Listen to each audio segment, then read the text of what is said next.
Hi, good morning. Happy Sunday. Um, this is a very touching subject for me because, oh gosh, I don't know. Okay, so what did I title this? Autism and sadness. I don't know about you guys who have autistic children, but for me, from time to time, Williams gets really, really sad. And I don't want to say he gets depressed because um, it doesn't like linger on, which I think that is depression. But, well, can you leave? I need to find my glasses. Did you say I'm busy? I need to find my glasses. Here.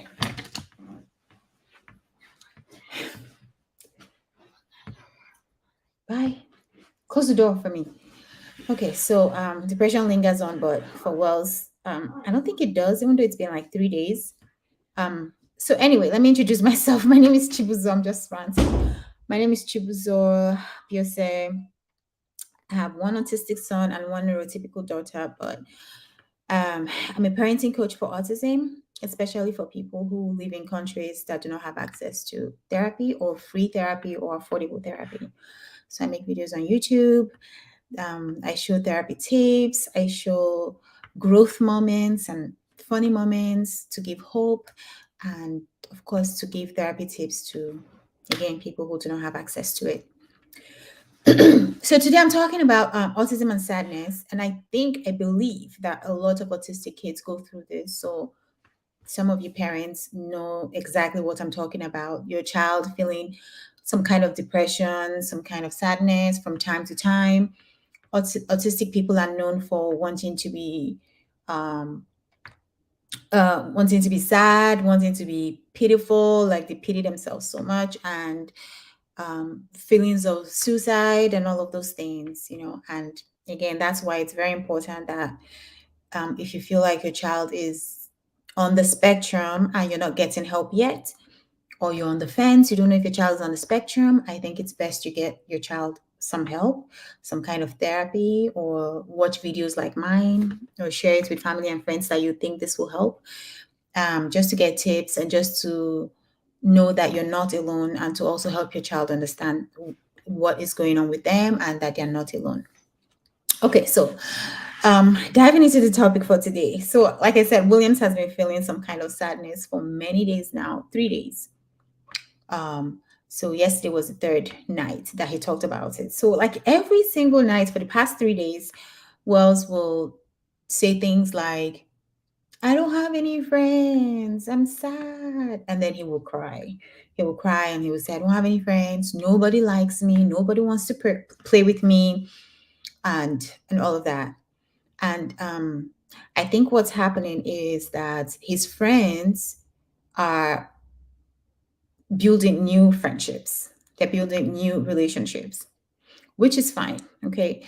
And Williams, I'm so blessed. We're so blessed. Williams is in a school where the special education is like top notch. Like they care about special needs kids. So what they've done for Williams and his friends is that since kinder, they've they've all progressed with grade one, grade two, grade three. Now Williams is in grade four. But what they've done is when they find the people that you're close to, like the people that Williams has been close to over time, they just keep them in the same class. That's not to say, I don't know if they make them go to like the next step, like you have to go to grade one, you have to go to grade two. I think that's a thing. Like you have to go to grade two, go to grade three, even if you're not ready. But that's not what I'm talking about. I'm talking about the fact that because even in Williams' class, they have grade one, grade two, grade three, and grade four. And it's just 12 of them in the class. So I'm not talking about them increasing their grade every year. That's not what I'm talking about. I'm talking about the fact that they keep them in the same classroom every single time. Even when, okay, they've moved from 2 years ago, they had to move them from one class to a different teacher. But guess what they did? They moved him and the people that they found him comfortable with into the next classroom. So that really, really helped. So his friends are people that he's known for almost 4 years, right? So building friendships with them is really, really easy for him. This is just a tip for people who have children on the spectrum who do not have any friends.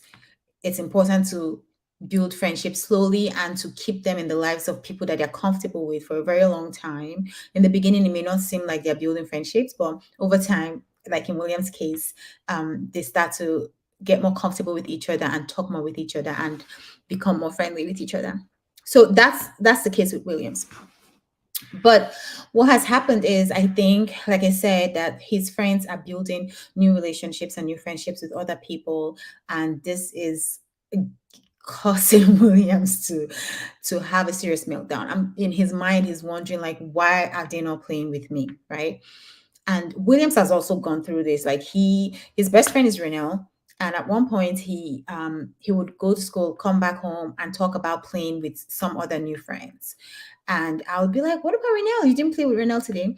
He's like, "No, I played with this other person." And I'll be like, "Who did Renelle play with?" He's like, "Oh, I don't know, but I played with this other person. I like playing with this other person." And back then, I would say to him, Renelle has been your friend, and Renelle loves you, and I know you love Renelle. So do not abandon old friendships, even if you're making new ones. Always carry your old friends along, and do not abandon them, because friends are hard to find, and if you have a good friend, it's good to keep them. So that's what I would say to him when he was going through that period. But now he tells me, Renelle has abandoned me. Renelle has abandoned me. He's playing with one other person and all of that. And Madison has abandoned me. She's playing with that person. And then I'll remind him, okay, listen, remember when you were forming new friendships with these other people? And he'll say, oh, those other people are playing with other people. I'm like, okay, I'm trying to explain to you that it does happen when someone wants to form new friendships. People like to explore new things. So maybe they're just exploring new friendships, just like you did at some point. But he's like, nobody loves me. Why does nobody love me? Nobody wants to be friends with me and all of that. And it breaks my heart to see that, because he's doing that every night now for 3 days, and he cries when he does it. Like it's really, really bad. So these are some of the things that I've done. But I let me tell you guys, I need your help. You all know that the way I see autism, anyone with an autistic child needs support from like a whole village of people who love and care for their family. I cannot do this alone. I don't think you can do it alone. You need help from the therapists, the teachers, family, friends, even people online like you guys. So, if anyone, I'm going to tell you the things that I've done, the things that I think I should start doing. And if anyone has any other tips, please leave them in the comments, because I want to know. Like, I want to know what to do to help my child. So, please leave them in the comments. Let me know. So far, what I've done is, sometimes I do this sometimes, and I don't know if it's good. People are going to hate me, but sometimes when Williams goes on and on about not being liked, and oh, I'm so, like when he says things like, oh, I'm so stupid, nobody likes me, I repeat it back to him and I say, oh, you're stupid, oh, nobody likes you, I don't like you, Sita doesn't like you, Daddy doesn't like you, your friends don't like you. And then he goes, no, mommy, no, mommy, people like me. I'm like, well, I'm just repeating what you said. I feel like that gives him a sense of like that makes him like think inwardly now, like, okay, what am I saying? Am I really being truthful with what I'm saying? Is what I'm saying what I really want to happen? Like, do I really want for no one to like me? Is it really true that no one likes me? So I feel like when I ask him the questions back, it forces him to really think about it, instead of going like, oh, Williams, we love you.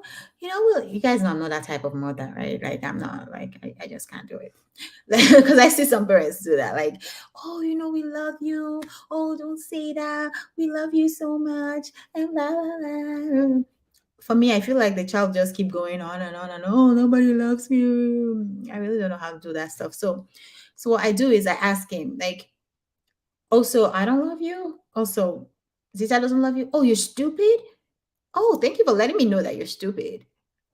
I'm not calling him stupid. I'm just repeating what he said to him. So I feel like it forces him to think about it and to decide if it's really stupid or not. Now, I don't know if this works. Let me know in the comment what you think. Let me know if any of you has ever tried this method, but this is what I do. Um, let me know what you think in the comments. Another thing that I try to do is I try to get my kids to, when we pray at night, we pray every night. I try to get my kids to remember the things that they did or the things that happened the whole day that they are grateful for. But the thing is, when Williams prays, he's so used to saying the same things. Like Williams will say, "Thank you for my daddy, my mommy, my sister. Thank you for my uncle." And he's praying for his uncle to get a better job. So he prays about that. He's praying for one auntie to have a baby soon. He prays about that. And then he thanks God for Johnny Mercies. And that's it. So that's like his prayer, you know. So we do that every night. But I think that what I should start doing is to actually get them to think about the whole day. When I pray, I do that. I think about the whole day and I think about what I'm grateful for that particular day, right? But when the kids pray, I've noticed that they just say the same thing over and over again. So I think I need to push them to actually think about what happened on that day and what they are truly, truly grateful for. And I think that that might shift their minds to think about the positives instead of dwelling on the negatives, if that makes sense. And I think another thing I should start doing is instead of just praying at nighttime, maybe also pray in the mornings because that will set the tone for the day. Like in the mornings when we wake up, if I ask them, "Oh, why are you grateful that you're awake?" Like, let's think about what this day will mean for us. Because we're not just waking up just to lounge and be lazy and be dull and be thinking um that we're sad and nobody likes us. That's not the reason why you wake up in the morning. Like, you wake up in the morning because there's something for you to do, there's lives for you to touch, there's people for you to love, right? There's there's people for you to teach. So many great opportunities wakes up with us in the morning. At least that's how I see it. um, so many great opportunities wakes up with us in the morning. So when we wake up in the morning, we want to think about those things that we're about to do, whether it's learning new things and all of that. So I'm thinking maybe if I get the kids to do that with me every morning, maybe that will also help. Well, okay, that's it for this video. I just wanted to share my thoughts on autism and sadness. I think I'm going to talk more about autism and depression and anxiety, all the negatives that come with being an autistic person.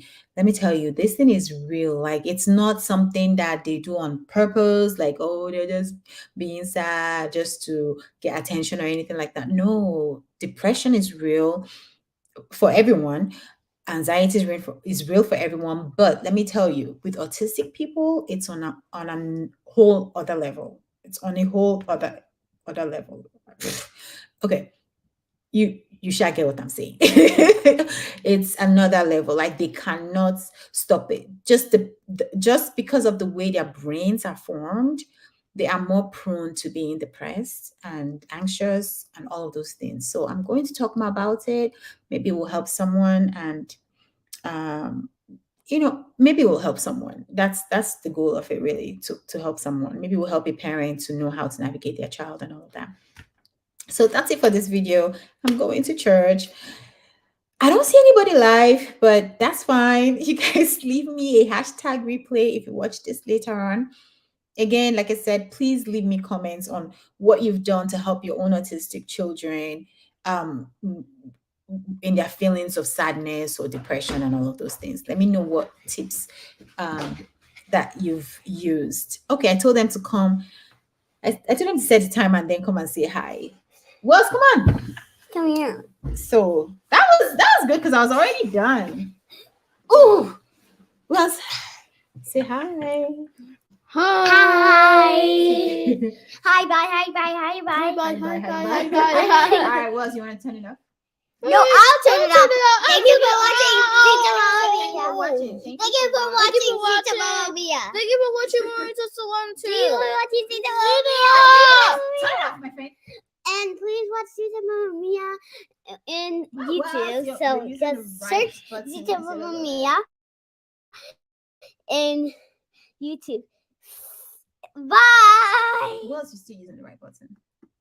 Uh-oh. It's too hard. Okay, hold on. Maybe you're pressing it too hard. They still Then see just us. tap it a little bit.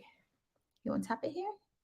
One tap it there? protect. Just Yeah, tap it a you're little blocking bit. the way. Just tap it a little bit. Everybody, don't search Lance Excellent. Just search. Search Zita Mama mine Mia. too. You're tapping it too Zita. hard. She's selfish. How about you focus on tapping this thing very He's lightly? selfish. She's